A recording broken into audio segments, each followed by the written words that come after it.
tout naturellement, la Chambre des métiers se devait d'être à saveur de lin. Alors, depuis longtemps, nous travaillons aux côtés de la Chambre d'agriculture pour mettre en avant les produits de qualité. Quand un tourisme et le département a décidé de mettre en place cette marque saveur de lin, pour moi, il était tout à fait normal et cohérent que la Chambre des métiers soit présente pour mener à bien cette marque ombrelle qui, je sais, sera une vraie réussite. Le secteur va plutôt bien, hein. C'est à peu près 1700 entreprises, comme vous avez pu le voir sur la vidéo. Quand on fait de la qualité, il y a de la place pour la qualité aujourd'hui. Dans l'Ain, on a de la chance d'avoir des artisans de qualité, comme la personne à qui je vais pouvoir remettre le prix.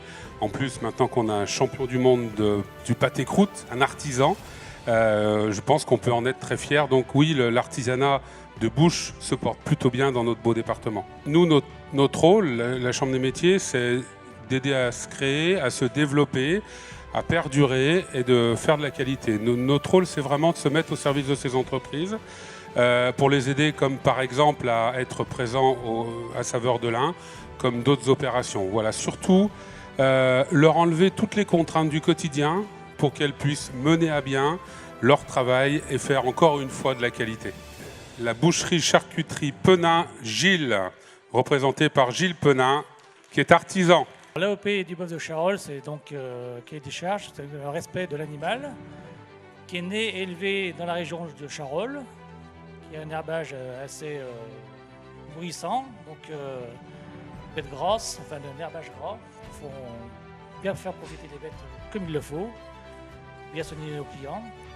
Donc il y a un secteur à respecter, donc dans la région de Saint-Christophe-en-Bouillonnais jusqu'à, on va dire à peu près jusqu'au Paris monial. Je fais confiance, un travail de confiance entre nous.